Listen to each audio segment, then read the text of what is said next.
एक ओंकार सतनाम करता पुरख निरभउ निर्वैर अकाल मूरत आजूनी सैभं गुर प्रसाद। नमस्कार गुरुदेव को सत नाम जिस मंत्र सुनाया, भव जल विचों कढ़ कै मुकत पदारथ माही समाया। जन्म मरण भौ कटिया, संसार रोग विजोग मिटाया। संसार एहो संसार है, जन्म मरण विच दुख सबाया। जम दंड सिरों ना उतरै, साकत दुर्जन जन्म गवाया। चरण गहे गुरदेव दे, सत शब्द दे मुक्त कराया। जुगो जुग अटल धन धन श्री गुरु ग्रंथ साहिब महाराज जी दी पावन ते निੱਘੀ गोद दा आनंद मान रहे गुरु प्यारे सतसंगी जनों। गुरु महाराज ने अपार कृपा की है, बख्शिश की है। धन धन श्री गुरु रामदास महाराज जी प्रकाश पुरब नूं समर्पित इस तीजे गुरमत समागम विच आपां सारे जने शिरकत कर रहे हाँ और अपने पातशाह जी दे प्रकाश दिहाड़े नूं शरदा ते भावना नाल मना रहे हाँ। अज पातशाह दे जीवन नूं आपां विचारन दी कोशिश करनी है, क्योंकि जो इतिहास हुंदा है ये आउण वालियां पीढ़ियां दे लई सिੱਖਿਆ सेध ते कुछ सीखण दा उपराला हुंदा है। और धन धन श्री गुरु रामदास महाराज जी दे इतिहास तो जाणू होण तो पहला आओ फतेह नाल सांझ पाइए। सत्कार सहित आखो वाहिगुरू जी का खालसा वाहिगुरू जी की फतेह। जो तुसीं ये उपराला देख रहे हो, क्योंकि पिछले 1.5-2 साल तो मैं भी इस सुसाइटी दे नाल जुड़िया होया हाँ। और इहदी खास गल ये हुंदी है, क्योंकि समागम तो बहुत हुंदे हन, इहदी खास गल ये हुंदी है कि इस समागम की समाप्ति तो बाद अगले साल आउण वाले समागम दे लई चाह ते उत्साह मन दे विच कल तो ही शुरू हो जाएगा। पता नहीं ये गुरु की अजिही कृपा है, इत्थों के नौजवानों विच महाराज की बख्शिश है। तो गुरु रामदास महाराज जी दे जीवन नूं विचारना, उन्हां दी बाणी नूं विचारना ते उन्हां दी बाणी दे विचों जीवन उपदेश लैके अपने मन नूं सच की कसवट्टी ते वार-वार परखना, ये गुरु दे सिख दे जीवन का मुख मिशन है। क्योंकि जदों असीं पातशाह जिहड़े मर्जी पातशाह का जीवन विचार लिए, 10 पातशाह हैं जिन्हां दे भी जीवन नूं पढ़दे हाँ, उन्हां दियां जीवन साखियां नूं पढ़दे हाँ, उन्हां दी बाणी नूं विचारदे पढ़दे हाँ, जां अपने बजुर्गां दे कोलों जो सीना बसीना जो लिखत रूप च गल्लां नहीं आन उन्हां नूं सुणदे हाँ। तां उन्हां गल्लां नूं सुनन तो बाद मन दे विच एक प्रेरणा हुंदी है। वो प्रेरणा कई बार सूखम हुंदी है ते कई बार सथूल भी हुंदी है। सूखम इस रूप च हुंदी है कि जदों पातशाह दे जीवन नूं कोई सुनदा है, पढ़दा है, विचारदा है, तां उहदी सुरत जिहड़ी है गुरु दे शब्द दे अभ्यास वल तुरदी है। ते सथूल इस रूप विच है कि वह गुरु घर दे नाल बाहरी तौर ते जुड़दा है, उहदे मन विच सेवा दा चाव पैदा हुंदा है, ਉਹਦੇ ਮਨ ਵਿੱਚ ਕੀਰਤਨ ਸਿੱਖਣ ਦਾ ਚਾਅ ਪੈਦਾ ਹੁੰਦਾ ਹੈ ਅਤੇ ਫਿਰ ਉਹ ਅਸਥੂਲ ਤੋਂ ਸੂਖਮ ਵੱਲ ਆਪਣਾ ਰਸਤਾ ਤੈਅ ਕਰਨ ਦੇ ਲਈ ਗੁਰੂ ਦੀ ਬਾਣੀ ਦੇ ਅਨੁਸਾਰ, ਗੁਰੂ ਦੀ ਮੱਤ ਦੇ ਅਨੁਸਾਰ ਪੈਂਡਾ ਤੈਅ ਕਰਨਾ ਸ਼ੁਰੂ ਕਰਦਾ ਹੈ। ਔਰ ਗੁਰੂ ਮਹਾਰਾਜ ਦਾ ਸਾਰਾ ਜੀਵਨ ਜਦੋਂ ਅਸੀਂ ਪੜ੍ਹਦੇ ਹਾਂ, ਵਿਚਾਰਦੇ ਹਾਂ, ਤਾਂ ਉਹਦੇ ਵਿੱਚ ਬਹੁਤ ਹੀ ਖਾਸ ਗੱਲਾਂ ਹੁੰਦੀਆਂ ਹਨ। ਕਿਉਂਕਿ ਜਿਹੜੇ ਮਰਜ਼ੀ ਪਾਤਸ਼ਾਹ ਦਾ ਜੀਵਨ ਪੜ੍ਹੀਏ, ਵਿਚਾਰੀਏ, ਹਰੇਕ ਦੇ ਵਿੱਚ ਅਜਿਹੀਆਂ ਗੱਲਾਂ ਹੁੰਦੀਆਂ ਹਨ ਜੋ ਸਾਡੇ ਮਨ ਨੂੰ ਟਿਕਾਉਣ ਦੇ ਲਈ ਬਹੁਤ ਜ਼ਰੂਰੀ ਹਨ। ਕਿਉਂਕਿ ਜਦੋਂ ਅਸੀਂ ਪੁਰਾਣੇ ਸਮੇਂ ਵਿੱਚ ਬਜ਼ੁਰਗਾਂ ਦੇ ਕੋਲ ਬਹਿੰਦੇ ਹੁੰਦੇ ਸਾਂ ਤਾਂ ਉਹਨਾਂ ਨੇ ਆਪਣੇ ਕੋਲ ਬਿਠਾ ਕੇ ਸਾਨੂੰ ਗੁਰੂਆਂ ਦੀਆਂ ਬਾਤਾਂ ਸੁਣਾਉਣੀਆਂ, ਗੁਰੂ ਦੀਆਂ ਗੱਲਾਂ ਸੁਣਾਉਣੀਆਂ। ਔਰ ਗੁਰੂ ਦੀਆਂ ਬਾਤਾਂ ਸੁਣਦਿਆਂ, ਗੁਰੂ ਦੀਆਂ ਗੱਲਾਂ ਸੁਣਦਿਆਂ ਬੱਚਾ ਕਦੋਂ ਗੁਰੂ ਵਾਲਾ ਹੋ ਜਾਂਦਾ ਸੀ, ਇਸ ਗੱਲ ਦਾ ਅਹਿਸਾਸ ਵੀ ਨਹੀਂ ਸੀ ਹੁੰਦਾ, ਪਤਾ ਵੀ ਨਹੀਂ ਸੀ ਚੱਲਦਾ। ਹਜੇ ਬੱਚੇ ਨੂੰ ਬਾਣੀ ਪੜ੍ਹਨੀ ਨਹੀਂ ਸੀ ਸਿਖਾਉਂਦੇ, ਸਿਰਫ ਤੇ ਸਿਰਫ ਗੁਰੂ ਦੀਆਂ ਗੱਲਾਂ ਸੁਣਾਉਂਦੇ ਸਨ। ਆਪਣੇ ਕੋਲ ਬਿਠਾ ਕੇ ਗੁਰੂ ਦੀਆਂ ਬਾਤਾਂ ਸੁਣਾਉਣੀਆਂ ਤੇ ਬੱਚੇ ਦੇ ਮਨ 'ਚ ਕਦੋਂ ਚਾਅ ਪੈਦਾ ਹੋ ਜਾਣਾ ਗੁਰੂ ਘਰ ਦੇ ਲਈ, ਗੁਰੂ ਘਰ ਦੀ ਸੇਵਾ ਦੇ ਲਈ, ਇਸ ਗੱਲ ਦਾ ਅਹਿਸਾਸ ਉਦੋਂ ਪਤਾ ਚੱਲਦਾ ਸੀ ਜਦੋਂ ਉਹ ਬੱਚਾ ਗੁਰੂ ਘਰ 'ਚ ਪਹੁੰਚ ਕੇ ਸਾਰਿਆਂ ਕਾਰਜਾਂ ਦੇ ਵਿੱਚ ਹਿੱਸੇਦਾਰ ਹੋ ਜਾਂਦਾ ਸੀ। ਕਿਉਂਕਿ ਗੁਰੂ ਰਾਮਦਾਸ ਮਹਾਰਾਜ ਜਿਨ੍ਹਾਂ ਦਾ ਜਿਹੜਾ ਪ੍ਰਕਾਸ਼ ਹੈ, ਇਤਿਹਾਸ ਦੀ ਜਿਹੜੀ ਤਿਥੀ ਹੈ, ਵੈਸੇ ਤਾਂ ਉਹ 24 ਸਤੰਬਰ ਹੈ। 24 ਸਤੰਬਰ ਨੂੰ ਸਤੰਬਰ ਦੇ ਮਹੀਨੇ ਵਿੱਚ ਮਹਾਰਾਜ ਦੇ ਪ੍ਰਕਾਸ਼ ਦਾ ਦਿਹਾੜਾ ਹੁੰਦਾ ਹੈ ਚੂਨਾ ਮੰਡੀ ਲਾਹੌਰ ਦੇ ਵਿੱਚ। ਔਰ ਲਾਹੌਰ ਇਸ ਸਮੇਂ ਪਾਕਿਸਤਾਨ ਵਿੱਚ ਹੈ। ਔਰ ਚੂਨਾ ਮੰਡੀ ਦੇ ਬਾਰੇ ਜਦੋਂ ਗੂਗਲ ਦੇ ਵਿੱਚ ਸਰਚ ਕਰੀਏ ਲਾਹੌਰ ਦੀ ਚੂਨਾ ਮੰਡੀ ਬਾਰੇ, ਤਾਂ ਉਸ ਮੰਡੀ ਨੂੰ ਵਪਾਰ ਦੇ ਪੱਖ ਤੋਂ, ਭਾਰਤ ਦੇ ਵਿੱਚ ਵਪਾਰ ਦੇ ਪੱਖ ਤੋਂ ਬਹੁਤ ਮਹੱਤਵਪੂਰਨ ਮੰਨਿਆ ਗਿਆ ਹੈ।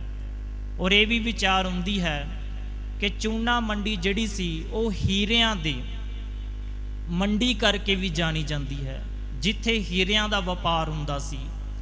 ਇਹਦਾ ਸਾਫ਼-ਸਾਫ਼ ਮਤਲਬ ਇਹ ਬਣਦਾ ਹੈ ਕਿ ਜਿੱਥੇ ਹੀਰਿਆਂ ਦਾ ਵਪਾਰ ਹੁੰਦਾ ਹੋਵੇ ਉੱਥੇ ਰਹਿਣ ਵਾਲੇ ਲੋਕ ਕੋਈ ਆਮ ਨਹੀਂ ਹੋਣਗੇ, ਆਰਥਿਕ ਪੱਖ ਤੋਂ ਬਹੁਤ ਜ਼ਿਆਦਾ ਆਰਥਿਕ ਪੱਖ ਤੋਂ ਮਜ਼ਬੂਤ ਹੋਣਗੇ, ਉਹਨਾਂ ਦੇ ਕੋਲ ਬਹੁਤ ਸਾਰਾ ਪੈਸਾ ਧੇਲਾ ਹੋਏਗਾ। ਇਹ ਗੱਲ ਸਹਿਜੇ ਹੀ ਅੰਦਾਜ਼ਾ ਲਗਾ ਸਕਦੇ ਹਾਂ।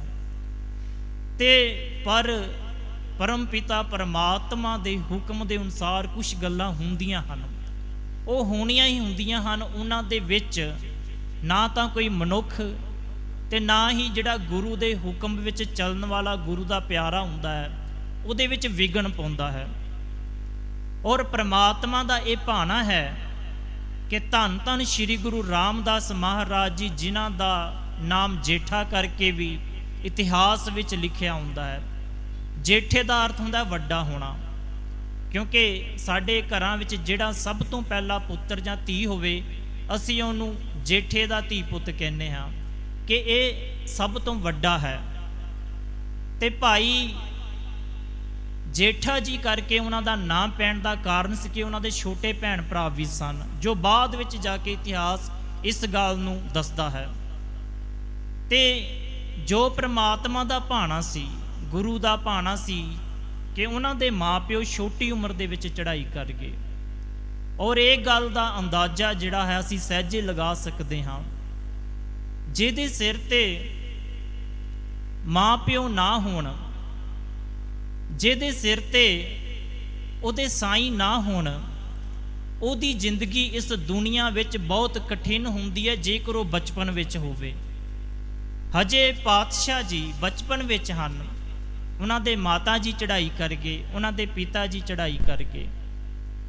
ਪਰ ਇੱਧਰ ਬਾਸਰਕੇ ਦੀ ਧਰਤੀ ਤੇ, ਜਿੱਥੇ ਦਾ ਸੰਬੰਧ ਗੁਰੂ ਅਮਰਦਾਸ ਮਹਾਰਾਜ ਜੀ ਨਾਲ ਹੈ, ਕਹਿੰਦੇ ਬਾਸਰਕ ਦੀ ਧਰਤੀ ਤੇ ਉਹਨਾਂ ਦੀ ਨਾਨੀ ਹਜੇ ਹੈ।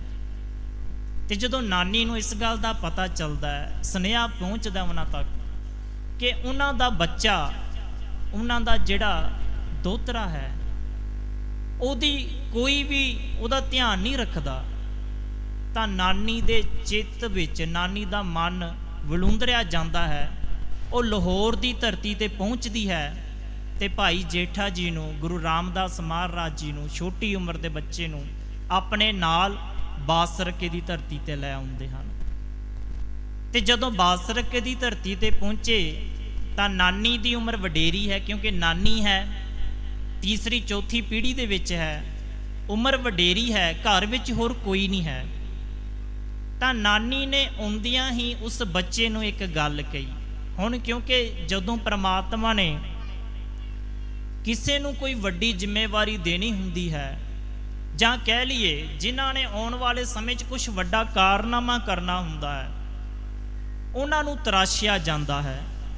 ਜਿਹੜੇ ਤਰਾਸ਼ੇ ਜਾਂਦੇ ਹਨ ਤਕਲੀਫ ਵੀ ਉਹਨਾਂ ਨੂੰ ਹੁੰਦੀ ਹੈ। ਜਿਨ੍ਹਾਂ ਨੇ ਕੁਝ ਪ੍ਰਾਪਤੀ ਨਹੀਂ ਕਰਨੀ ਵੱਡੇ ਹੋ ਕੇ ਜ਼ਿੰਦਗੀ ਦੇ ਵਿੱਚ, ਕਿਸੇ ਮੰਜ਼ਿਲ ਤੇ ਨਹੀਂ ਪਹੁੰਚਣਾ, ਉਹ ਬਿਨਾਂ ਤਕਲੀਫ ਤੋਂ ਵੱਡੇ ਹੋਣਗੇ, ਉਹਨਾਂ ਨੂੰ ਜ਼ਿੰਦਗੀ ਵਿੱਚ ਕੋਈ ਤਕਲੀਫ ਨਹੀਂ ਹੋਏਗੀ।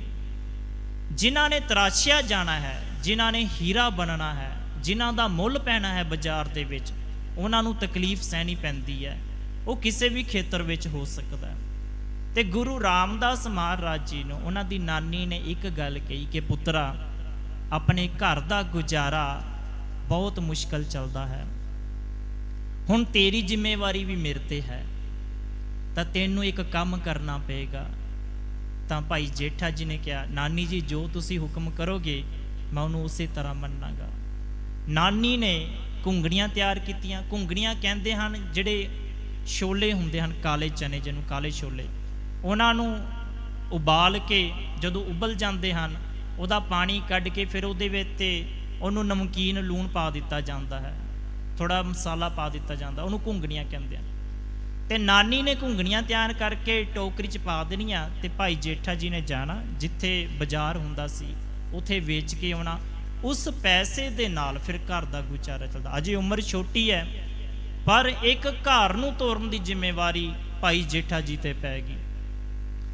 ਤੇ ਜਦੋਂ ਭਾਈ ਜੇਠਾ ਜੀ ਇਹ ਜ਼ਿੰਮੇਵਾਰੀ ਨਿਭਾ ਰਹੇ ਨੇ, ਹੁਣ ਉਹਨਾਂ ਦੇ ਸੁਭਾਅ ਨੂੰ ਦੱਸਣ ਲਈ, ਕਿਉਂਕਿ ਸਾਖੀਆਂ ਹਨ, ਜਦੋਂ ਕਿਸੇ ਦੇ ਸੁਭਾਅ ਨੂੰ ਦੱਸਣਾ ਹੋਵੇ ਤਾਂ ਇਤਿਹਾਸਕਾਰ ਜੀਵਨ ਦੇ ਵਿੱਚ ਉਹ ਘਟਨਾ ਸ਼ਾਮਲ ਕਰਦਾ ਹੈ ਜਿਹਦੇ ਨਾਲ ਕਿਸੇ ਦਾ ਸੁਭਾਅ ਦਾ, ਕਿਸੇ ਦੇ ਨੇਚਰ ਦਾ ਪਤਾ ਚੱਲਦਾ ਹੈ।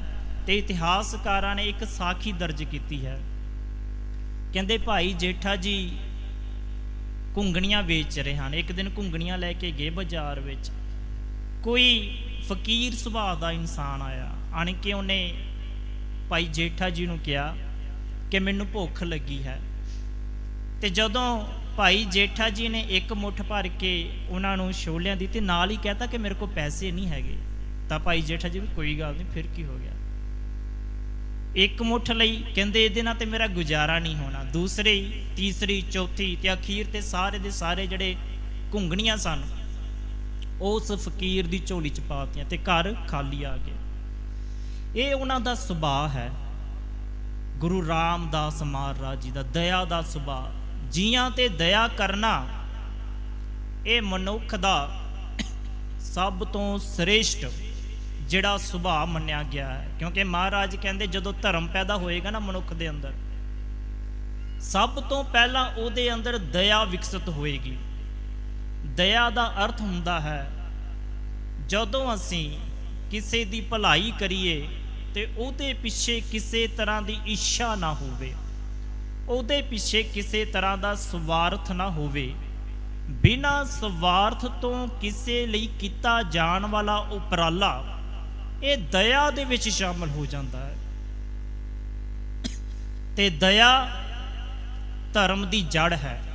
ਜਦੋਂ ਪੰਜਾਂ ਪਿਆਰਿਆਂ ਦੇ ਨਾਮ ਬੱਚਿਆਂ ਨੂੰ ਸਿਖਾਏ ਜਾਂਦੇ ਹਨ ਤਾਂ ਸਭ ਤੋਂ ਪਹਿਲਾਂ ਭਾਈ ਦਇਆ ਸਿੰਘ ਜੀ ਦਾ ਨਾਮ, ਇਹ ਪ੍ਰਤੀਕ ਹੈ, ਇਹ ਸੰਕੇਤ ਹੈ ਕਿ ਜਦੋਂ ਦਇਆ ਆਈ ਤਾਂ ਫਿਰ ਧਰਮ ਨੇ ਪੈਦਾ ਹੋਣਾ ਸ਼ੁਰੂ ਕੀਤਾ। ਔਰ ਗੁਰੂ ਰਾਮਦਾਸ ਮਹਾਰਾਜ ਵਿੱਚ ਬਚਪਨ ਵਿੱਚ ਜਿਹੜੀ ਦਇਆ ਇਸ ਸਾਖੀ ਨੇ ਬਿਆਨ ਕੀਤੀ ਹੈ ਉਹ ਸਿਖਰੀ ਹੈ। ਇਸ ਤੋਂ ਉੱਪਰ ਕੋਈ ਦਇਆ ਦਾ ਅੰਸ਼ ਨਹੀਂ ਬਚਦਾ, ਘਰ ਦਾ ਗੁਜ਼ਾਰਾ ਨਾ ਚੱਲਦਾ ਹੋਵੇ। ਕਿਉਂਕਿ ਜੇਕਰ ਅੱਜ ਕੱਲ੍ਹ ਵੀ ਕੁਝ ਬੱਚੇ ਘਰ ਦੇ ਗੁਜ਼ਾਰੇ ਲਈ ਜਿਹੜਾ ਹੈ ਉਹ ਸੜਕਾਂ 'ਤੇ ਖੜੇ ਤੁਹਾਨੂੰ ਸਮਾਨ ਵੇਚਦੇ ਦਿਸ ਜਾਣਗੇ। ਜੇਕਰ ਕੋਈ ਮੰਗ ਕਰੇ ਤਾਂ ਉਹ ਬੱਚੇ ਦੇ ਅੰਦਰ ਇਹ ਭਰਿਆ ਹੁੰਦਾ ਹੈ ਕਿ ਇਹਦੇ ਨਾਲ ਘਰ ਦਾ ਗੁਜ਼ਾਰਾ ਚੱਲਣਾ ਹੈ, ਉਹ ਪੈਸਾ ਲਏਗਾ, ਉਹਦੀ ਇਵਜ਼ ਦੇਗਾ। ਔਰ ਗੁਰੂ ਰਾਮਦਾਸ ਮਹਾਰਾਜ ਦੇ ਸੁਭਾਅ ਨੂੰ ਉਸ ਸਾਖੀ ਨੇ ਬਿਆਨ ਕੀਤਾ ਕਿ ਪਾਤਸ਼ਾਹ ਦੇ ਅੰਦਰ ਸਿਖਰੀ ਦਇਆ ਹੈ, ਸਭ ਤੋਂ ਸਿਖਰ ਤੇ ਹੈ ਦਇਆ। ਤੇ ਉਹਨਾਂ ਦੇ ਅੰਦਰ ਧਰਮ ਦਾ ਟਿਕਾ ਆਪਣੇ ਆਪ ਹੀ ਹੋ ਜਾਏਗਾ। ਕਿਸੇ ਨੂੰ ਪ੍ਰੇਰਨ ਕਰਨ ਦੀ ਲੋੜ ਨਹੀਂ, ਕਿਸੇ ਨੂੰ ਉਹਨਾਂ ਦੇ ਅੰਦਰ ਪ੍ਰੇਰਨਾ ਭਰਨ ਦੀ ਲੋੜ ਨਹੀਂ। ਭਾਈ ਜੇਠਾ ਜੀ ਗੁਰੂ ਰਾਮਦਾਸ ਮਹਾਰਾਜ ਅੰਦਰ ਦਇਆ ਭਰੀ ਹੋਈ ਹੈ। ਤੇ ਧਰਮ ਜਿਹੜਾ ਹੈ, ਇਹਦੇ ਜੇ ਸ਼ਬਦੀ ਅਰਥ ਵੇਖਣੇ ਹੋਣ ਕਿ ਧਰਮ ਦਾ ਸ਼ਬਦੀ ਅਰਥ ਕੀ ਹੁੰਦਾ ਹੈ, ਜਦੋਂ ਫਿਲੋਸਫੀ ਪੜ੍ਹਦੇ ਹਾਂ ਤਾਂ ਇਹਦੇ ਸ਼ਬਦੀ ਅਰਥ ਹੁੰਦੇ ਹਨ ਟੁੱਟੇ ਨਾਲੋਂ ਜੁੜਨ ਵਾਲਾ ਜਾਂ ਟੁੱਟੇ ਨਾਲੋਂ ਜੁੜਿਆ ਹੋਇਆ। ਅਸੀਂ ਸਾਰੇ ਟੁੱਟੇ ਹੋਏ ਹਾਂ ਕਿਸੇ ਅਜਿਹੀ ਤਾਕਤ ਦੇ ਨਾਲੋਂ ਜਿਹਨੇ ਸਾਨੂੰ ਇਹ ਜੀਵਨ ਦਿੱਤਾ, ਜਿਹਨੇ ਸਾਨੂੰ ਇਹ ਜ਼ਿੰਦਗੀ ਦਿੱਤੀ, ਜਿਹਨੇ ਸਾਨੂੰ ਇਹ ਖਾਣ ਪੀਣ ਪਹਿਨਣ ਦੇ ਲਈ ਸਾਰਾ ਕੁਝ ਦਿੱਤਾ, ਉਹਦੇ ਨਾਲੋਂ ਟੁੱਟ ਗਏ। ਇਸ ਕਰਕੇ ਅਸੀਂ ਅਧਰਮੀ ਹਾਂ। ਤੇ ਜਦੋਂ ਕੋਈ ਮਨੁੱਖ ਉਸ ਟੁੱਟੇ ਦੇ ਨਾਲੋਂ ਜਿਹਨੇ ਸਾਨੂੰ ਸਾਰਾ ਕੁਝ ਦਿੱਤਾ ਹੋਇਆ ਹੈ ਉਹਦੇ ਜੁੜਨ ਦੇ ਲਈ ਉਪਰਾਲਾ ਕਰਦਾ ਹੈ ਤਾਂ ਅਸੀਂ ਉਹਨੂੰ ਕਹਿੰਦੇ ਹਾਂ ਇਹ ਧਰਮੀ ਹੈ। ਧਰਮ ਦੀ ਪਰਿਭਾਸ਼ਾ ਇਹ ਬਣਦੀ ਹੈ ਜਦੋਂ ਕੋਈ ਬੰਦਾ ਆਪਣੇ ਆਪ ਦਾ ਰਿਲਾਈਜੇਸ਼ਨ ਕਰਦਾ ਹੈ, ਸੈਲਫ ਰਿਲਾਈਜੇਸ਼ਨ, ਆਪਣੇ ਆਪ ਦੀ ਸਵੈ ਪੜਚੋਲ ਕਰਦਾ ਹੈ। ਔਰ ਇਹ ਦੁਨੀਆ ਦੀ ਕਮਜ਼ੋਰੀ ਹੈ, ਸਾਡੇ ਸਾਰਿਆਂ ਦੀ ਇਹ ਕਮਜ਼ੋਰੀ ਹੈ ਔਰ ਇਹ ਹਿਊਮਨ ਬੀਇੰਗ ਦਾ ਨੇਚਰ ਹੈ। ਕਮਜ਼ੋਰੀ ਵੀ ਕਹਿ ਲਈਏ ਜਾਂ ਨੇਚਰ ਕਹਿ ਲਈਏ, ਸਾਡਾ ਸਾਰਿਆਂ ਦਾ ਇਹ ਨੇਚਰ ਹੈ। ਅਸੀਂ ਸਵੈ ਪੜਚੋਲ ਦੇ ਧਾਗੇ ਨਾਲ ਬੰਨਣਾ ਨਹੀਂ ਚਾਹੁੰਦੇ ਆਪਣੇ ਆਪ ਨੂੰ, ਅਸੀਂ ਸਵੈ ਪੜਚੋਲ ਨਹੀਂ ਕਰਨਾ ਚਾਹੁੰਦੇ, ਜਿਹਦੇ ਕਰਕੇ ਖੜੋਤ ਆ ਜਾਂਦੀ ਹੈ। ਜਦੋਂ ਕੋਈ ਬੰਦਾ ਧਰਮ ਦੇ ਵਿੱਚ ਪ੍ਰੋਗਰੈਸ ਕਰਨਾ ਚਾਹੁੰਦਾ ਹੈ ਪਰ ਉਹ ਸਵੈ ਪੜਚੋਲ ਨਹੀਂ ਕਰ ਰਿਹਾ, ਇਹਦਾ ਮਤਲਬ ਹੈ ਉਹ ਖੜੋਤ ਵਿੱਚ ਹੈ। ਤੇ ਜਿਹੜੀ ਚੀਜ਼ ਖੜੀ ਹੈ ਉਹਦੇ ਵਿੱਚ ਸੜਾਂਦ ਆਏਗੀ, ਉਹਦੇ ਵਿੱਚ ਬਦਬੂ ਆਏਗੀ, ਉਹਦੇ ਵਿੱਚ ਨਰਕ ਹੋਏਗਾ। ਜਿਹੜਾ ਬੰਦਾ ਤਰੱਕੀ ਦੇ ਰਾਹ ਤੇ ਹੈ, ਪ੍ਰੋਗਰੈਸ ਦੇ ਰਾਹ ਤੇ, ਉਹ ਸਵੈ ਪੜਚੋਲ ਕਰੇਗਾ, ਪਹਿਲਾਂ ਆਪਣੇ ਆਪ ਤੇ ਟੁਕਾਏਗਾ ਕਿ ਜਿਹੜੀ ਗੱਲ ਮੈਂ ਦੂਜੇ ਨੂੰ ਕਹਿਣ ਜਾ ਰਿਹਾ ਇਹਦੇ ਵਿੱਚ ਮੇਰੇ ਮਨ ਦਾ ਕਿੰਨੀ ਕੁ ਹਿੱਸੇਦਾਰੀ ਹੈ, ਮੈਂ ਇਸ ਨੂੰ ਆਪਣੇ ਜੀਵਨ ਤੇ ਕਿੰਨਾ ਘਟਾ ਲਿਆ ਹੈ। ਔਰ ਇਹ ਸਵੈ ਪੜਚੋਲਤਾ ਪੈਦਾ ਹੋਏਗੀ ਦਇਆ ਤੋਂ, ਜਿਹੜੀ ਗੁਰੂ ਰਾਮਦਾਸ ਮਹਾਰਾਜ ਜੀ ਦੇ ਜੀਵਨ ਵਿੱਚ ਸਾਨੂੰ ਸਾਫ਼ ਝਲਕਦੀ ਹੈ। ਕਹਿੰਦੇ ਉਧਰ ਗੁਰੂ ਅਮਰਦਾਸ ਮਹਾਰਾਜ ਜੀ ਨੂੰ ਕਿਸੇ ਨੇ ਚਿੰਨ੍ਹ ਲਾਤੀ। ਚਿੰਨ੍ਹ ਕੀ ਲਾਈ ਕਿ ਤੁਸੀਂ ਦੁਨੀਆ ਭਰ ਨੂੰ ਦਾ ਭ੍ਰਮਣ ਕਰ ਚੁੱਕੇ ਹੋ ਪਰ ਅਜੇ ਤੱਕ ਗੁਰੂ ਧਾਰਨ ਨਹੀਂ ਕੀਤਾ, ਤਾਂ ਤੁਹਾਡਾ ਕੀਤਾ ਹੋਇਆ ਭ੍ਰਮਣ, ਤੁਹਾਡਾ ਵਿਚਰਿਆ ਹੋਇਆ ਜੀਵਨ, ਤੁਹਾਡਾ ਪੜ੍ਹਿਆ ਹੋਇਆ ਗਿਆਨ ਕਿਸੇ ਮਾਇਨੇ ਨਹੀਂ ਰੱਖਦਾ ਜੇਕਰ ਤੁਸੀਂ ਗੁਰੂ ਨੂੰ ਧਾਰਨ ਨਹੀਂ ਕੀਤਾ। ਕਿਉਂਕਿ ਇਸ ਦੁਨੀਆ ਵਿੱਚ ਪ੍ਰਮਾਤਮਾ ਨੇ ਵਿਧ ਬਣਾਈ ਹੈ। ਜਿਹੜਾ ਬੰਦਾ ਵੀ ਸਪਿਰਿਚੁਅਲ ਲਾਈਫ ਦੇ ਵਿੱਚ, ਅਧਿਆਤਮਿਕ ਜੀਵਨ ਵਿੱਚ ਸਿਖਰਤਾ ਪ੍ਰਾਪਤ ਕਰੇਗਾ ਉਹ ਗੁਰੂ ਦੇ ਥਰੂ ਕਰੇਗਾ, ਡਾਇਰੈਕਟ ਸਿਖਰਤਾ ਪ੍ਰਾਪਤ ਨਹੀਂ ਕਰ ਸਕਦਾ। ਜੇਕਰ ਕੋਈ ਕਹੇ ਗੁਰੂ ਨਾਨਕ ਮਹਾਰਾਜ ਨੇ ਡਾਇਰੈਕਟ ਗਿਆਨ ਪ੍ਰਾਪਤ ਕੀਤਾ ਤਾਂ ਮਹਾਰਾਜ ਨੇ ਆਪਣੀ ਬਾਣੀ ਦੇ ਅੰਦਰ ਨਖੇੜਾ ਕਰਤਾ ਕਿ ਸ਼ਬਦ ਗੁਰੂ ਸੁਰਤ ਧੁਨ ਚੇਲਾ, ਕਿ ਮੇਰੇ ਲਈ ਮਾਰਗ ਬਣਿਆ ਸ਼ਬਦ। ਗੁਰੂ ਮਹਾਰਾਜ ਕਹਿੰਦੇ ਮੈਂ ਜੇਕਰ ਪ੍ਰਮਾਤਮਾ ਤੱਕ ਪਹੁੰਚ ਕੀਤੀ ਜਾਂ ਪ੍ਰਮਾਤਮਾ ਨੇ ਮੈਨੂੰ ਇਸ ਰਸਤੇ ਤੋਰਿਆ, ਕਿਉਂਕਿ ਪ੍ਰਮਾਤਮ ਰੂਪ ਸਨ, ਪਰ ਉਹਨਾਂ ਨੇ ਵੀ ਇਹ ਗੱਲ ਕਹੀ ਕਿ ਮੇਰੇ ਲਈ ਸ਼ਬਦ ਜਿਹੜਾ ਹੈ ਉਹ ਇੱਕ ਰਸਤਾ ਬਣਿਆ, ਇੱਕ ਧਾਗਾ ਬਣਿਆ ਪ੍ਰਮਾਤਮਾ ਨਾਲ ਜੁੜਨ ਦਾ। ਇਸ ਕਰਕੇ ਇਸ ਦੁਨੀਆ ਵਿੱਚ ਜੇਕਰ ਕੋਈ ਅਧਿਆਤਮਿਕ ਸਿਖਰਤਾ, ਆਤਮਿਕ ਤੌਰ ਤੇ ਚਾਨਣਾ ਪ੍ਰਾਪਤ ਕਰਨਾ ਚਾਹੁੰਦਾ ਹੈ, ਉਹ ਚਾਹੁੰਦਾ ਹੈ ਮੇਰੇ ਮਨ ਦਾ ਹਨੇਰਾ ਦੂਰ ਹੋ ਜਾਵੇ, ਉਹ ਚਾਹੁੰਦਾ ਹੈ ਮੇਰੇ ਮਨ ਦਾ ਜਿਹੜਾ ਅੰਧਕਾਰਮਈ ਪੱਖ ਹੈ ਉਹ ਖਤਮ ਹੋ ਜਾਵੇ, ਤਾਂ ਉਹਦੇ ਲਈ ਇੱਕੋ ਸਾਧਨ ਹੈ ਇਸ ਧਰਤੀ ਤੇ, ਉਹ ਹੈ ਗੁਰੂ। ਤੇ ਗੁਰੂ ਜਿਹੜਾ ਪ੍ਰਕਾਸ਼ਮਾਨ ਹੈ ਸ਼ਬਦ ਰੂਪ ਵਿੱਚ, ਧੰਨ ਧੰਨ ਸ਼੍ਰੀ ਗੁਰੂ ਗ੍ਰੰਥ ਸਾਹਿਬ ਮਹਾਰਾਜ ਜੀ। ਕਿਉਂਕਿ ਗੁਰੂ ਦੇ ਸ਼ਬਦ ਨੇ ਸਿੱਧਾ ਸਾਨੂੰ ਜੋੜਨਾ ਹੈ ਪ੍ਰਮਾਤਮਾ ਨਾਲ। ਜਦੋਂ ਅਸੀਂ ਗੁਰੂ ਹੋਣ ਦੇ ਬਾਵਜੂਦ ਵੀ ਕੋਈ ਵਿਚੋਲਾ ਪਾਵਾਂਗੇ, ਉਹਦੇ ਵਿੱਚ ਹੋ ਸਕਦਾ ਹੈ ਕਿ ਸਾਡਾ ਮਨ ਕਿਧਰੇ ਨਾ ਕਿਧਰੇ ਅਟਕ ਜਾਵੇ। ਚਲੋ ਇਹ ਇੱਕ ਵੱਖਰਾ ਮਸਲਾ ਹੈ ਕਿ ਜਦੋਂ ਗੁਰੂ ਅਮਰਦਾਸ ਮਹਾਰਾਜ ਨੂੰ ਚਿੰਨ੍ਹ ਲੱਗੀ ਕਿ ਗੁਰੂ ਤੋਂ ਬਿਨਾਂ ਜ਼ਿੰਦਗੀ ਵਿੱਚ ਸਫਲਤਾ ਨਹੀਂ ਮਿਲ ਸਕਦੀ, ਗੁਰੂ ਤੋਂ ਬਿਨਾਂ ਮਨ ਦਾ ਪ੍ਰਮਾਤਮਾ ਨਾਲ ਮਿਲਾਪ ਨਹੀਂ ਹੋ ਸਕਦਾ, ਤਾਂ ਮਹਾਰਾਜ ਨੇ ਗੁਰੂ ਦੀ ਭਾਲ ਕੀਤੀ ਔਰ ਗੁਰੂ ਦੀ ਭਾਲ ਖਡੂਰ ਸਾਹਿਬ ਦੀ ਧਰਤੀ ਤੇ ਜਾ ਕੇ ਸਮਾਪਤ ਹੋਈ, ਜਿੱਥੇ ਜਾ ਕੇ ਉਹਨਾਂ ਨੂੰ ਧੰਨ ਧੰਨ ਸ੍ਰੀ ਗੁਰੂ ਅੰਗਦ ਦੇਵ ਮਹਾਰਾਜ ਜੀ ਦੇ ਚਰਨ ਸ਼ਰਨ ਵਿੱਚ ਰਹਿ ਕੇ ਸੱਚ ਦੀ ਸੋਝੀ ਹੋਈ, ਗਿਆਨ ਦੀ ਪ੍ਰਾਪਤੀ ਹੋਈ। ਔਰ ਜਦੋਂ ਗੁਰੂ ਨੇ ਆਪਣਾ ਅੰਗ ਬਣਾ ਲਿਆ, ਗੁਰੂ ਨੇ ਆਪਣੀ ਜਗ੍ਹਾ ਤੇ ਸਥਾਪਿਤ ਕਰਤਾ, ਤੇ ਉਹ ਖਡੂਰ ਸਾਹਿਬ ਦੀ ਧਰਤੀ ਨੂੰ ਛੱਡ ਕੇ ਗੁਰੂ ਹੁਕਮ ਨੂੰ ਮੰਨਦਿਆਂ ਹੋਇਆਂ ਗੋਇੰਦਵਾਲ ਸਾਹਿਬ ਦੀ ਧਰਤੀ ਤੇ ਆ ਗਏ। ਤੇ ਨਾਲ ਹੀ ਜਦੋਂ ਪਤਾ ਚੱਲਿਆ ਨਾਨੀ ਨੂੰ ਗੁਰੂ ਰਾਮਦਾਸ ਮਹਾਰਾਜ ਜੀ ਨੂੰ, ਤੇ ਗੁਰੂ ਅਮਰਦਾਸ ਮਹਾਰਾਜ ਜੀ ਨੇ ਵੀ ਸੁਨੇਹਾ ਲਾਤਾ ਬਾਸਰਕੇ ਦੀ ਧਰਤੀ ਤੇ ਕਿ ਭਾਈ ਜੇਠਾ ਜੀ ਤੇ ਉਹਨਾਂ ਦੀ ਨਾਨੀ ਨੂੰ ਕਹੋ ਇਸ ਧਰਤੀ ਤੇ ਆ ਜਾਣ, ਕਿਉਂਕਿ ਪਿਆਰ ਪਹਿਲਾਂ ਹੀ ਪੈਦਾ ਹੋ ਚੁੱਕਾ ਸੀ। ਗੁਰੂ ਅਮਰਦਾਸ ਮਹਾਰਾਜ ਜੀ ਤੇ ਭਾਈ ਜੇਠਾ ਵਿੱਚ ਇੱਕ ਅਜਿਹਾ ਰਿਸ਼ਤਾ ਬਣ ਚੁੱਕਿਆ ਸੀ, ਜਿਹੜਾ ਰਿਸ਼ਤਾ ਇੱਕ ਪ੍ਰੇਮ ਦਾ ਹੁੰਦਾ ਹੈ, ਜਿਹੜਾ ਰਿਸ਼ਤਾ ਨਾ ਟੁੱਟਣ ਵਾਲਾ ਹੁੰਦਾ ਹੈ। ਤੇ ਜਦੋਂ ਭਾਈ ਜੇਠਾ ਜੀ ਗੁਰੂ ਰਾਮਦਾਸ ਮਹਾਰਾਜ, ਗੁਰੂ ਅਮਰਦਾਸ ਮਹਾਰਾਜ ਕੋਲ ਉਸ ਧਰਤੀ ਤੇ ਪਹੁੰਚਦੇ ਹਨ, ਗੋਇੰਦਵਾਲ ਸਾਹਿਬ ਦੀ ਧਰਤੀ ਤੇ, ਉਹਨਾਂ ਨੇ ਆਪਣੀ ਕਿਰਤ ਵੀ ਕੀਤੀ। ਇਤਿਹਾਸ ਵਿੱਚ ਇਹ ਗੱਲ ਸਾਹਮਣੇ ਪ੍ਰਗਟ ਹੁੰਦੀ ਹੈ ਜਦੋਂ ਪੜ੍ਹਦੇ ਹਾਂ ਕਿ ਉਹਨਾਂ ਨੇ ਕਿਰਤ ਨਹੀਂ ਛੱਡੀ ਹੈਗੀ। ਕਿਰਤ ਕੀ ਸੀ? ਘੁੰਗਣੀਆਂ ਵੇਚਣ ਦੀ। ਕਿਉਂਕਿ ਜਦੋਂ ਇਹ ਸਾਡਾ ਹੁਣ ਜਿਹੜਾ ਇੱਕ ਜੋ ਅਸੀਂ ਭੌਤਿਕ ਸੰਸਾਰ ਵੇਖਦੇ ਹਾਂ, ਇਸ ਭੌਤਿਕ ਸੰਸਾਰ ਵਿੱਚ ਇੱਕ ਹੋਰ ਕਮਜ਼ੋਰੀ ਆ ਗਈ ਹੈ। ਜਦੋਂ ਅਸੀਂ ਕਿਸੇ ਸਿਸਟਮ ਨਾਲ ਜੁੜਦੇ ਹਾਂ ਜੋ ਸਾਨੂੰ ਇੱਧਰਲੇ ਪਾਸੇ ਤੋਰਨਾ ਚਾਹੁੰਦਾ ਹੈ, ਕਿਸੇ ਵੀ ਰੂਪ ਵਿੱਚ ਹੋਵੇ, ਉੱਥੇ ਪਤਾ ਨਹੀਂ ਰੱਬ ਵੱਲੋਂ ਹੀ ਅਜਿਹਾ ਇੱਕ ਸਮਾਜ ਸਿਰਜ ਦਿੱਤਾ ਜਾਂਦਾ ਹੈ ਜਿਹੜਾ ਕਿਰਤ ਨਾਲੋਂ ਤੋੜਨ ਦੇ ਵਿੱਚ ਬਹੁਤ ਮਦਦਗਾਰ ਹੋ ਰਿਹਾ ਹੈ।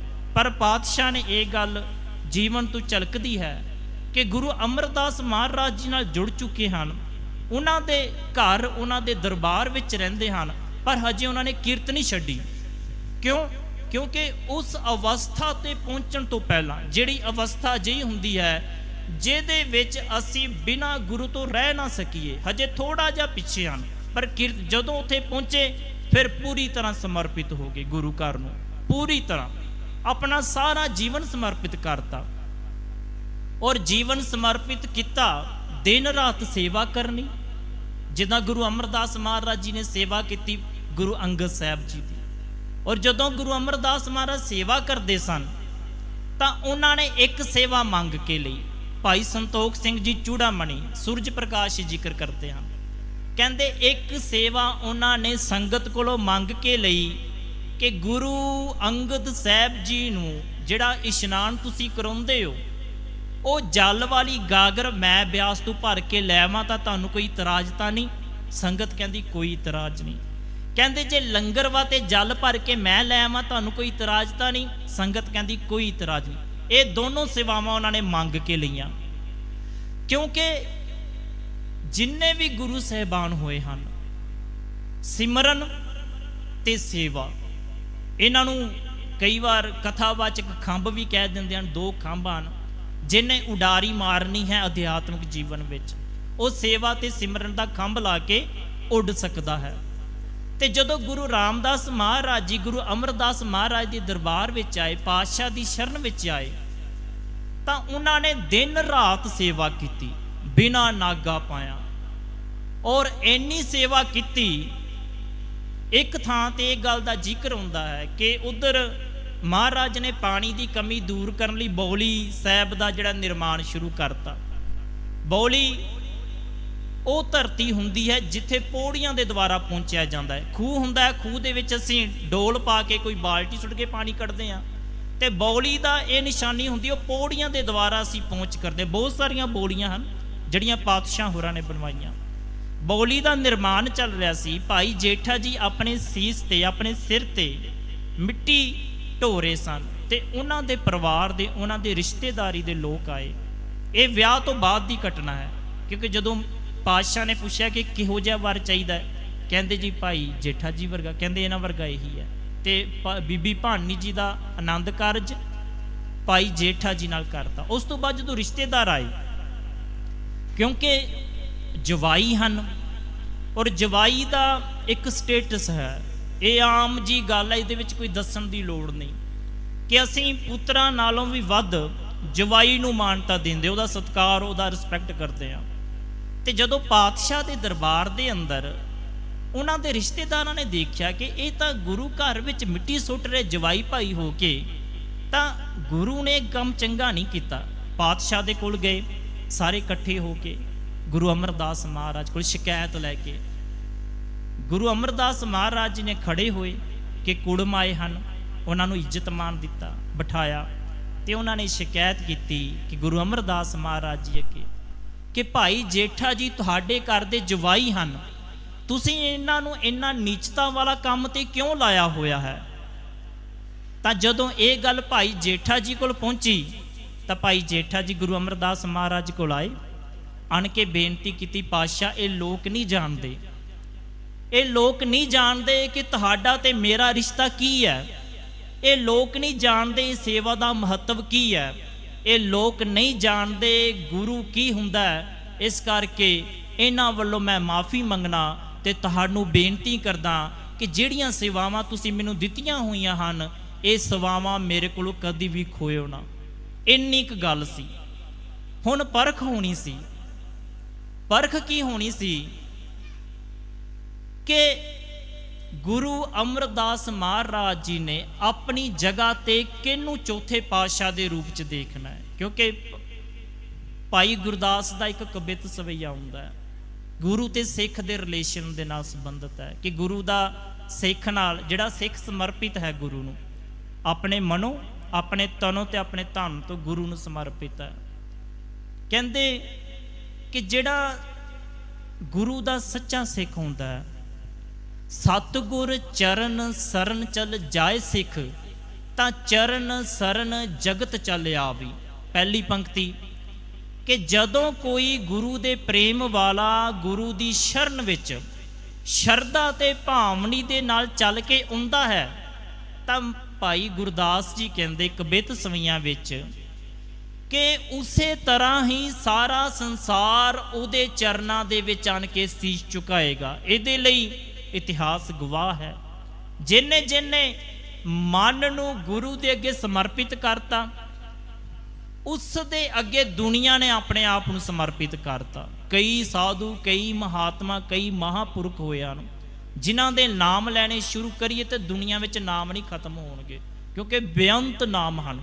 ਜਿਨ੍ਹਾਂ ਨੇ ਸ਼ਬਦ ਕਮਾਇਆ, ਜਿਨ੍ਹਾਂ ਨੇ ਗੁਰੂ ਦਾ ਹੁਕਮ ਕਮਾਇਆ, ਸਤਿਗੁਰੂ ਦੀ ਸ਼ਰਨ ਵਿੱਚ ਆਏ ਤੇ ਪੂਰੀ ਤਰ੍ਹਾਂ ਸਮਰਪਿਤ ਹੋ ਗਏ, ਤੇ ਸਤਿਗੁਰੂ ਨੇ ਕੀ ਬਖਸ਼ਿਸ਼ ਕੀਤੀ, ਸਾਰੀ ਦੁਨੀਆ ਦਾ ਸੀਸ ਉਹਨਾਂ ਦੇ ਅੱਗੇ ਝੁਕਾ ਦਿੱਤਾ। ਕਈ ਵਾਰ ਇਹ ਸਵਾਲ ਹੁੰਦਾ ਹੈ, ਇਹ ਕੁਐਸਚਨ ਹੁੰਦਾ ਹੈ ਕਿ ਸਾਨੂੰ ਉਹਨਾਂ ਪੁਰਖਿਆਂ ਦੇ ਅੱਗੇ ਸਿਰ ਨਹੀਂ ਝੁਕਾਉਣਾ ਚਾਹੀਦਾ, ਉਹਨਾਂ ਪੁਰਖਿਆਂ ਦੇ ਪੈਰੀਂ ਹੱਥ ਨਹੀਂ ਲਾਉਣਾ ਚਾਹੀਦਾ ਜਿਨ੍ਹਾਂ ਨੇ ਜਪ ਤਪ ਕੀਤਾ। ਉਹਨਾਂ ਨੂੰ ਇੱਕ ਅਲੱਗ ਫਰੇਮ 'ਚ ਬਸ ਤੁਸੀਂ ਫਤਿਹ ਬੁਲਾਓ। ਪਰ ਗੁਰੂ ਦੀ ਬਾਣੀ ਇਸ ਗੱਲ ਤੇ ਮੋਹਰ ਲਾਉਂਦੀ ਹੈ। ਭਾਈ ਗੁਰਦਾਸ ਜੀ ਇਸ ਗੱਲ ਤੇ ਮੋਹਰ ਲਾਉਂਦੇ ਹਨ ਕਿ ਜਿਹੜਾ ਜਿਹੜਾ ਇਨਸਾਨ ਇਸ ਦੁਨੀਆ ਦੇ ਵਿੱਚ ਰਹਿ ਕੇ ਜਪ ਤਪ ਕਰੇਗਾ, ਗੁਰੂ ਦਾ ਸ਼ਬਦ ਕਮਾਏਗਾ, ਦੁਨੀਆ ਆਪਣਾ ਸੀਸ ਜਿਹੜਾ ਉਹਦੇ ਅੱਗੇ ਝੁਕਾਏਗੀ।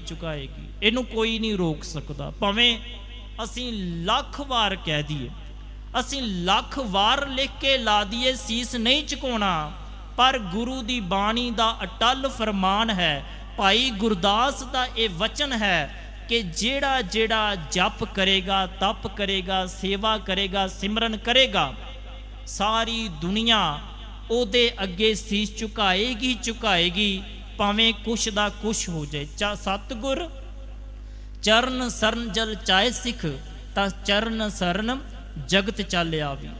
ਸਤਿਗੁਰ ਸੇਵਾ ਭਾਏ ਪ੍ਰਾਨ ਕਰੈ ਸਿੱਖ, ਤਾਂ ਸਰਬ ਨਿਦਾਨ ਅਗਰ ਭਾਗ ਲਾਵੀ।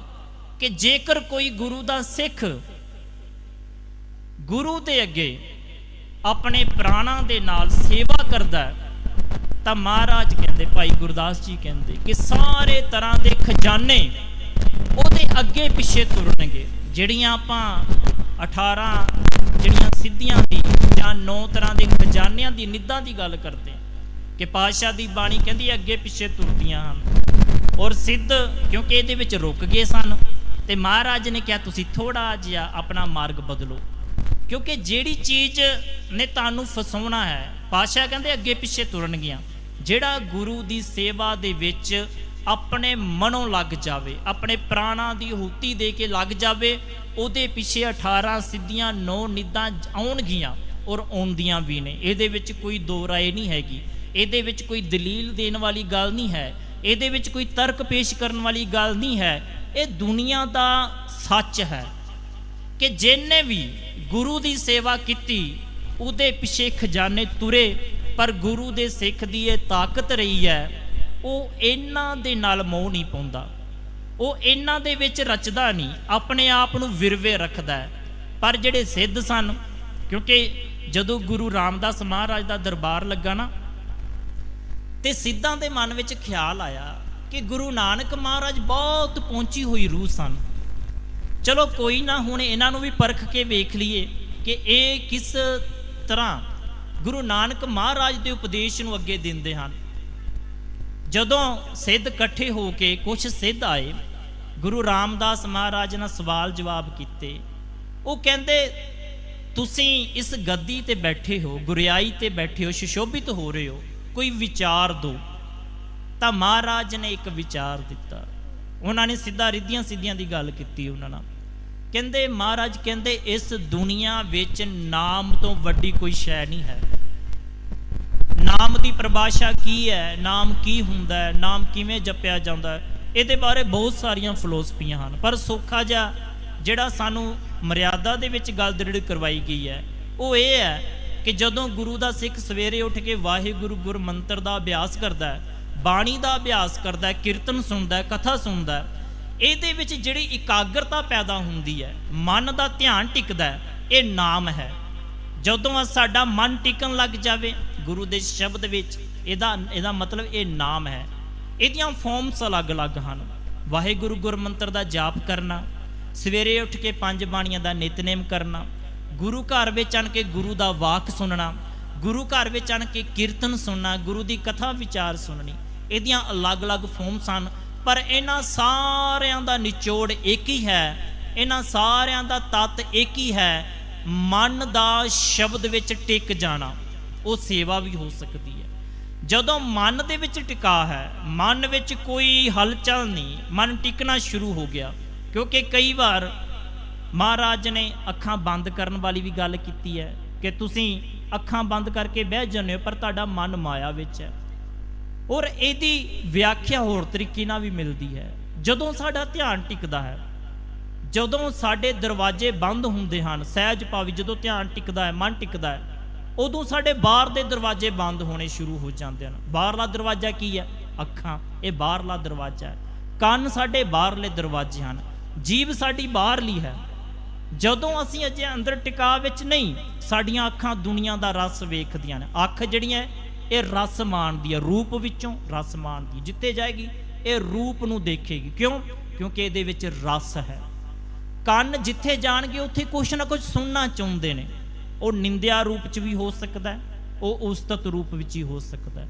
ਕੰਨ रस लैंदे हन, क्योंकि ਕੰਨਾਂ नूं टेस्ट आउंदा है, इस करके ये वार वार सुनते हैं। उस्तत निंदिया दोनों का अभ्यास करते हैं। जीभ कई तरह के पदार्थों का आनंद मानना चाहती है। एक पदार्थ खादा, दूजा खादा, तीजा खादा, चौथा खादा, जिन्ने भी पदार्थ उन्हें चखना चाहती है। क्यों? क्योंकि ये रस लैंदी है।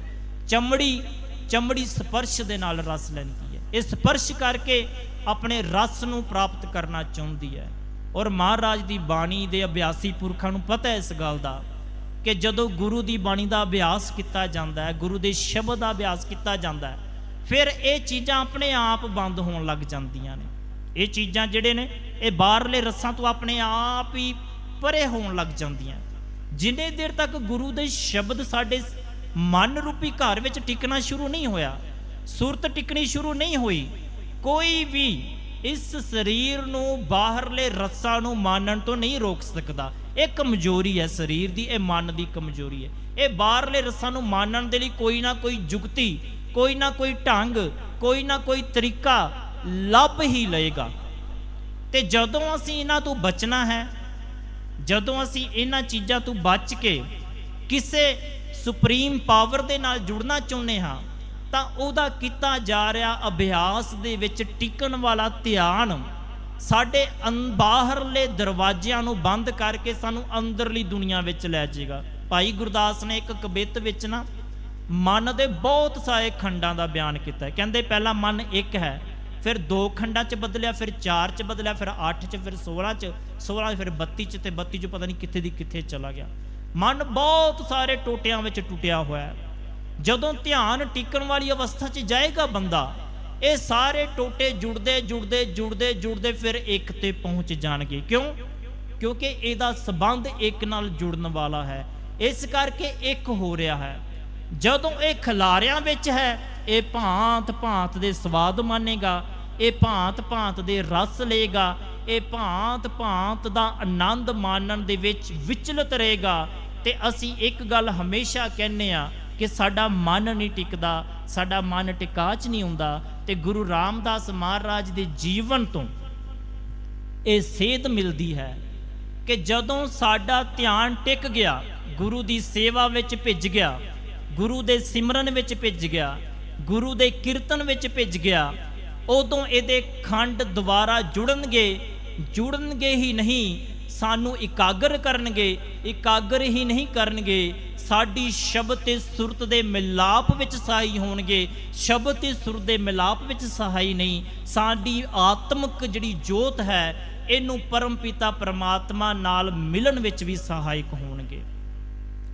ਇਸ ਕਰਕੇ ਜਦੋਂ ਗੁਰੂ ਰਾਮਦਾਸ ਮਹਾਰਾਜ ਜੀ ਦੇ ਜੀਵਨ ਦੇ ਵਿੱਚ ਇਹ ਸੇਵਾ ਦੀ ਅਸੀਂ ਗੱਲ ਪੜ੍ਹਦੇ ਹਾਂ, ਇਹ ਸਿਮਰਨ ਦੀ ਗੱਲ ਪੜ੍ਹਦੇ ਹਾਂ, ਇਹ ਗੱਲਾਂ ਆਮ ਨਹੀਂ ਹੈਗੀਆਂ।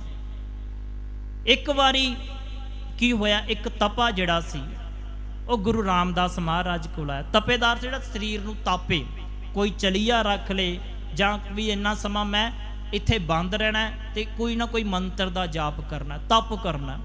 ਇੱਕ ਤਪਾ ਗੁਰੂ ਰਾਮਦਾਸ ਮਹਾਰਾਜ ਕੋਲ ਆਇਆ, ਤੀਰਥਾਂ ਦਾ ਭ੍ਰਮਣ ਵੀ ਕਰਦਾ ਸੀ।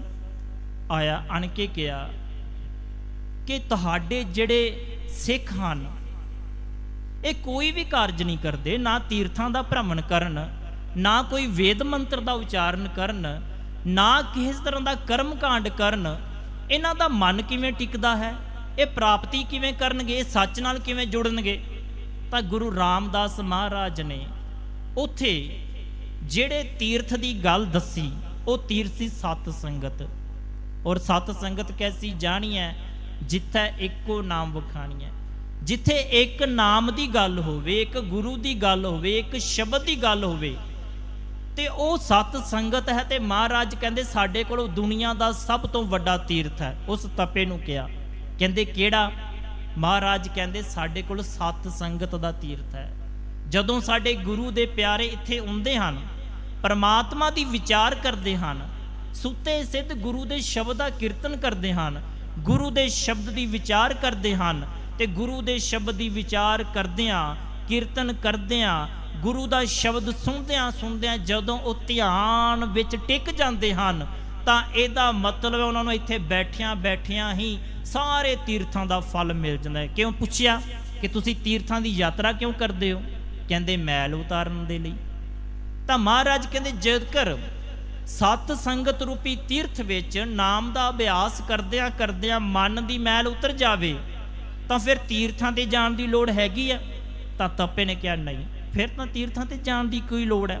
ਜਦੋਂ ਸਤ ਸੰਗਤ ਰੂਪੀ ਤੀਰਥ ਤੇ ਮਨ ਦੀ ਮੈਲ ਹਟ ਗਈ, ਮਨ ਦਾ ਵਿਕਾਰ ਹਟ ਗਿਆ, ਮਨ ਨਿਰਲੇਪ ਹੋ ਗਿਆ, ਮਨ ਟਿਕਣ ਲੱਗ ਗਿਆ, ਮਨ ਨੇ ਉਹ ਪ੍ਰਾਪਤੀਆਂ ਕਰ ਲਈਆਂ ਜਿਹੜੀਆਂ ਪ੍ਰਾਪਤੀਆਂ ਇਹਨੇ ਵੱਖ-ਵੱਖ ਧਾਰਮਿਕ ਸਥਾਨਾਂ ਤੇ ਜਾ ਕੇ ਕਰਨੀਆਂ ਸਨ। ਤਾਂ ਮਹਾਰਾਜ ਕਹਿੰਦੇ ਫਿਰ ਇਸ ਲਈ ਇਹਨਾਂ ਨੂੰ ਤੀਰਥਾਂ ਤੇ ਜਾਣ ਦੀ ਲੋੜ ਨਹੀਂ, ਇਸ ਕਰਕੇ ਗੁਰੂ ਦੀ ਸੰਗਤ ਵਿੱਚ ਆਉਂਦਿਆਂ ਨੂੰ। ਤੁਸੀਂ ਕਹਿੰਦੇ ਹੋ ਵੇਦ ਬਾਣੀ ਦਾ ਅਭਿਆਸ ਕਰਨਾ, ਇਹਨਾਂ ਕੋਲੋਂ ਗੁਰੂ ਦਾ ਸ਼ਬਦ ਬਿਰਾਜਮਾਨ ਹੈ, ਇਹਨਾਂ ਕੋਲੋਂ ਗੁਰੂ ਦਾ ਦਿੱਤਾ ਹੋਇਆ ਸ਼ਬਦ ਹੈ। ਇਹ ਸ਼ਬਦ ਜਦੋਂ ਪੜ੍ਹਦੇ ਹਨ ਤਾਂ ਇਹਨਾਂ ਦੇ ਚਿਹਰੇ ਆਪਣੇ ਆਪ ਭਖਣ ਲੱਗ ਜਾਂਦੇ ਹਨ, ਇਹਨਾਂ ਦੇ ਚਿਹਰਿਆਂ ਤੇ ਲਾਲੀ ਆ ਜਾਂਦੀ ਹੈ। ਇਹਨਾਂ ਦੇ ਚਿਹਰਿਆਂ ਤੇ ਲਾਲੀ ਆਉਣ ਦਾ ਕਾਰਨ ਸਿਰਫ ਇੱਕ ਹੈ, ਕਿਉਂਕਿ ਇਹਨਾਂ ਦੇ ਮਨ ਨੇ ਅੰਦਰ ਦੀ ਯਾਤਰਾ ਸ਼ੁਰੂ ਕਰਤੀ, ਇਹਨਾਂ ਦੇ ਮਨ ਨੇ ਅੰਦਰਲੇ ਪਾਸੇ ਉਤਰਨਾ ਸ਼ੁਰੂ ਕਰਤਾ। ਤੇ ਇਸ ਕਰਕੇ ਇਹਨਾਂ ਨੂੰ ਕਿਸੇ ਤੀਰਥ, ਕਿਸੇ ਵੇਦਬਾਣੀ, ਕਿਸੇ ਤਰ੍ਹਾਂ ਦੇ ਬਾਹਰੀ ਗਿਆਨ ਦੀ ਕੋਈ ਲੋੜ ਨਹੀਂ, ਕਿਉਂਕਿ ਇਹਨਾਂ ਕੋਲ ਗੁਰੂ ਪ੍ਰਤੱਖ ਹੈ, ਸ਼ਬਦ ਰੂਪ ਵਿੱਚ ਹੈ। ਉਸ ਸਮੇਂ ਗੁਰੂ ਮਹਾਰਾਜ ਸਰੀਰ ਰੂਪ ਵਿੱਚ ਸਨ, ਅੱਜ ਸਾਡੇ ਕੋਲ ਸ਼ਬਦ ਰੂਪ ਵਿੱਚ ਪ੍ਰਤੱਖ ਹਨ। ਇੱਕ ਦੁਬਿਧਾ ਰਹਿੰਦੀ ਹੈ ਔਰ ਇਹਦੇ ਬਾਰੇ ਰਿਸਰਚ ਵੀ ਹੋਈ।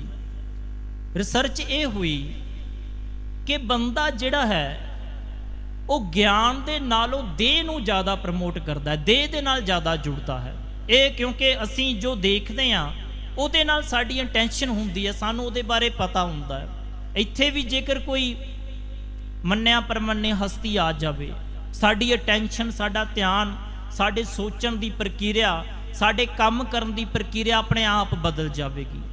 ਪਰ ਧੰਨ ਧੰਨ ਸ਼੍ਰੀ ਗੁਰੂ ਗ੍ਰੰਥ ਸਾਹਿਬ ਮਹਾਰਾਜ ਤਖਤ ਤੇ ਬਿਰਾਜਮਾਨ ਹਨ। ਸਾਡੇ ਪ੍ਰਕਿਰਿਆ, ਸਾਡੇ ਕੰਮ ਕਰਨ ਦੇ ਢੰਗਾਂ, ਤਰੀਕਿਆਂ, ਜੁਗਤੀਆਂ ਵਿੱਚ ਕੋਈ ਫਰਕ ਨਹੀਂ ਪੈਂਦਾ। ਕਿਉਂ? ਕਿਉਂਕਿ ਸਰੀਰ ਸਾਨੂੰ ਪ੍ਰਤੱਖ ਹੈ, ਗੁਰੂ ਸ਼ਬਦ ਰੂਪ ਵਿੱਚ ਹੈ। ਪ੍ਰਤੱਖ ਹੋਣ ਦੇ ਬਾਵਜੂਦ ਵੀ ਸਾਡੇ ਮਨ 'ਚ ਉਸ ਤਰ੍ਹਾਂ ਦਾ ਡਰ, ਉਸ ਤਰ੍ਹਾਂ ਦਾ ਅਦਬ, ਉਸ ਤਰ੍ਹਾਂ ਦਾ ਭੈ, ਉਸ ਤਰ੍ਹਾਂ ਦੀ ਭਾਵਨੀ ਪੈਦਾ ਨਹੀਂ ਹੁੰਦੀ।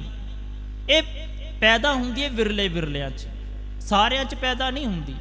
ਜੇਕਰ ਸਾਰਿਆਂ ਨੇ ਪੈਦਾ ਕਰਨੀ ਹੈ ਤਾਂ ਉਹਦਾ ਢੰਗ ਤਰੀਕਾ ਹੈ ਸਤ ਸੰਗਤ ਵਿੱਚ ਆਉਣ ਦੀ। ਮਹਾਰਾਜ ਨੇ ਸਾਡੇ ਤੇ ਬਖਸ਼ਿਸ਼ ਕਰਤੀ, ਸਾਨੂੰ ਦੇਹ ਰੂਪ 'ਚ ਵੀ ਗੁਰੂ ਦੇਤਾ ਕਿ ਆਉਣ ਵਾਲੇ ਸਮੇਂ 'ਚ ਜਦੋਂ ਇਹ ਭਵਿੱਖ ਵਿੱਚ ਵਿਚਰਨਗੇ, ਜਦੋਂ ਇਹਨਾਂ ਨੂੰ ਸਰੀਰ ਦੀ ਲੋੜ ਮਹਿਸੂਸ ਹੋਏਗੀ, ਕਿਰਕੁਲ ਜਾਣਗੇ, ਤਾਂ ਗੁਰੂ ਗੋਬਿੰਦ ਸਿੰਘ ਮਹਾਰਾਜ ਦੇਹ ਰੂਪ 'ਚ ਗੁਰੂ ਦੇ ਗਏ ਕਿ ਜਿਹੜੇ ਗੁਰੂ ਦੇ ਪੰਜ ਪਿਆਰੇ ਗੁਰੂ ਸ਼ਬਦ ਦੀ ਅਧੀਨਗੀ ਦੇ ਵਿੱਚ ਚੱਲਦੇ ਹਨ, ਗੁਰੂ ਸ਼ਬਦ ਤੇ ਪਹਿਰਾ ਦਿੰਦੇ ਹਨ, ਗੁਰੂ ਸ਼ਬਦ ਦੀ ਕਮਾਈ ਕਰਦੇ ਹਨ।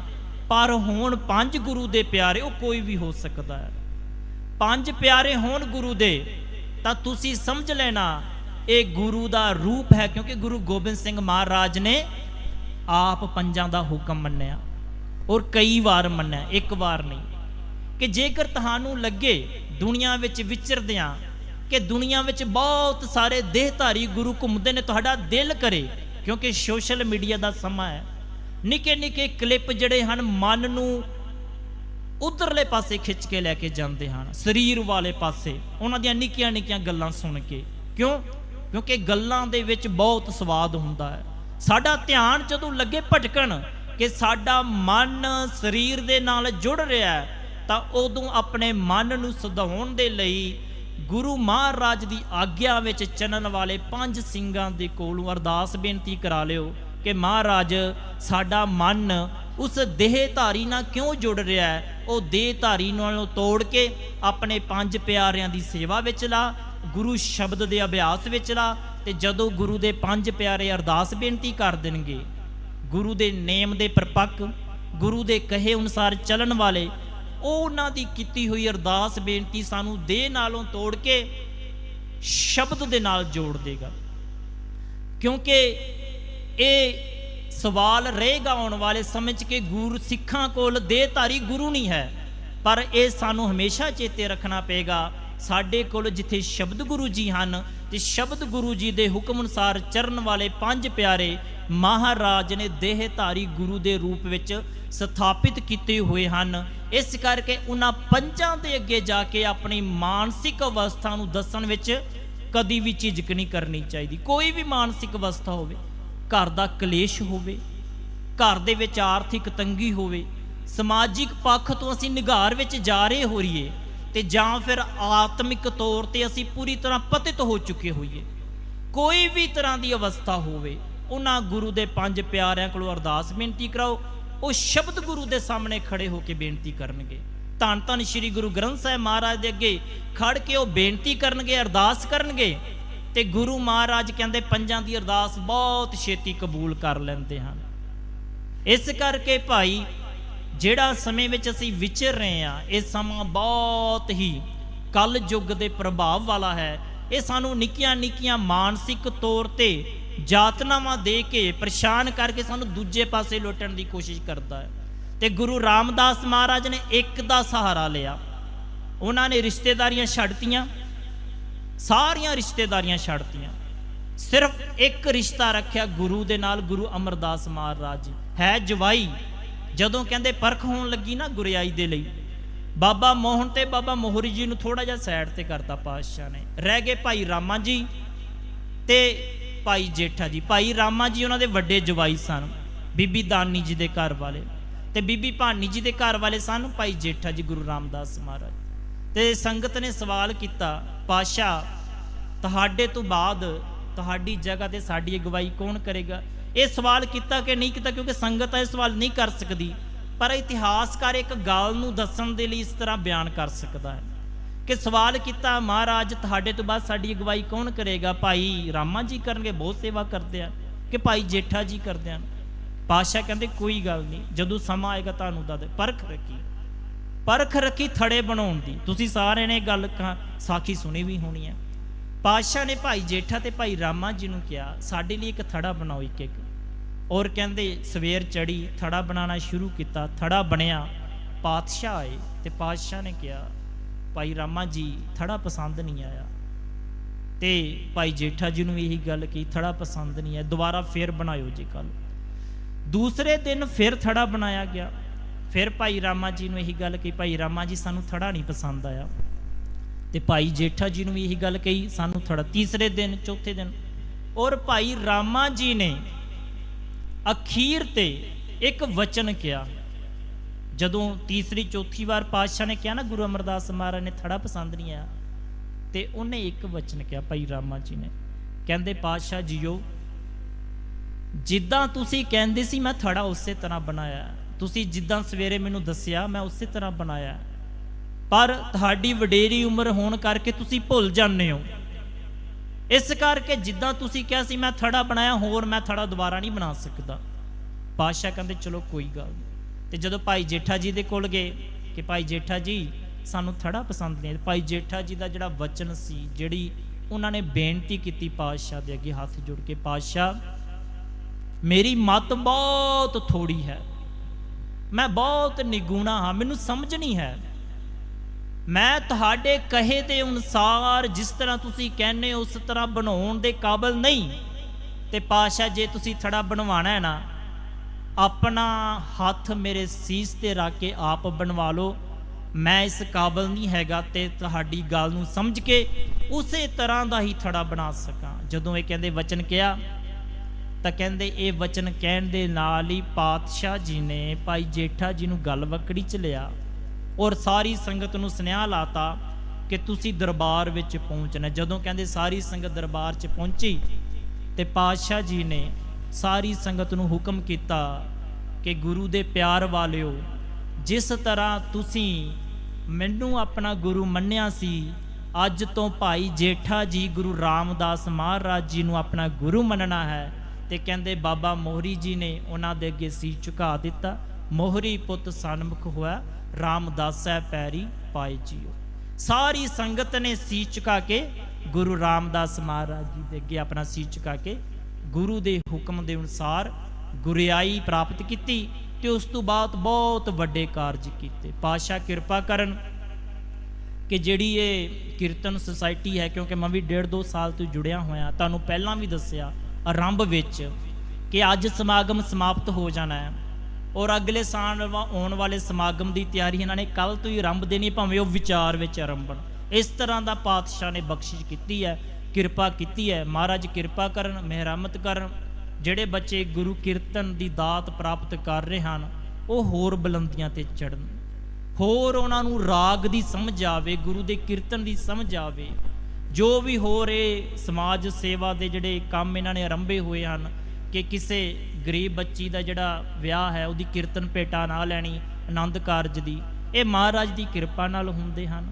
ਮਹਾਰਾਜ ਆਪ ਹੀ ਫੁਰਨਾ ਪਾਉਂਦੇ ਹਨ। ਇਸ ਕਰਕੇ ਆਪ ਜੀ ਨੂੰ ਵੀ ਬੇਨਤੀ ਹੈ, ਇਹਨਾਂ ਨੌਜਵਾਨਾਂ ਦੇ ਨਾਲ ਸੰਗਤ ਰੂਪ ਵਿੱਚ ਇਹਨਾਂ ਨੂੰ ਅਸੀਸ ਜ਼ਰੂਰ ਦਿਆ ਕਰੋ, ਕਿਉਂਕਿ ਤੁਹਾਡੀ ਅਸੀਸ ਦੇ ਬਿਨਾਂ ਗੁਰੂ ਨੇ ਇਹ ਗੱਲ ਕਹੀ ਹੈ ਕਿ ਸੰਗਤ ਦੇ ਬਿਨਾਂ ਅਸੀਂ ਕੁਛ ਨਹੀਂ, ਤੇ ਇਹ ਨੌਜਵਾਨ ਵੀ ਸੰਗਤ ਦੇ ਸਹਿਯੋਗ ਉਪਰਾਲੇ ਤੋਂ ਬਿਨਾਂ ਕੁਛ ਨਹੀਂ ਹੈਗੇ। ਆਪ ਜੀ ਨੇ ਇਸੇ ਤਰ੍ਹਾਂ ਇਸ ਸੁਸਾਇਟੀ ਨੂੰ, ਇਹਨਾਂ ਨੌਜਵਾਨਾਂ ਨੂੰ ਹੱਲਾਸ਼ੇਰੀ ਦੇਣੀ ਹੈ। ਬਾਕੀ ਮਹਾਰਾਜ ਦੀ ਮਰਜ਼ੀ ਹੈ, ਜੋ ਉਹਦਾ ਹੁਕਮ ਹੈ, ਜੋ ਉਹਦਾ ਭਾਣਾ ਹੈ ਉਸੇ ਤਰ੍ਹਾਂ ਹੋਏਗਾ। ਉਹਦੇ ਵਿੱਚ ਬੰਦਾ ਕੋਈ ਵੀ ਕੁਛ ਵੀ ਉਂਗਲ ਖੜੀ ਨਹੀਂ ਕਰ ਸਕਦਾ। ਮਹਾਰਾਜ ਕਿਰਪਾ ਕਰਨ। ਇੰਨੀਆਂ ਕੁ ਵਿਚਾਰਾਂ ਕਰਦਿਆਂ ਹੋਇਆਂ ਅਨੇਕਾਂ ਭੁੱਲਾਂ ਗਲਤੀਆਂ ਹੋ ਗਈਆਂ, ਮਹਾਰਾਜ ਮਾਫੀ ਬਖਸ਼ਣੀ। ਆਪ ਸਾਰੀ ਸੰਗਤ ਗੁਰੂ ਰੂਪ ਹੋ, ਮਾਫੀ ਬਖਸ਼ ਦੇਣੀ। आओ फतेह नाल सांझ पाइए। सत्कार सहित आखो वाहिगुरू जी का खालसा वाहिगुरू जी की फतेह।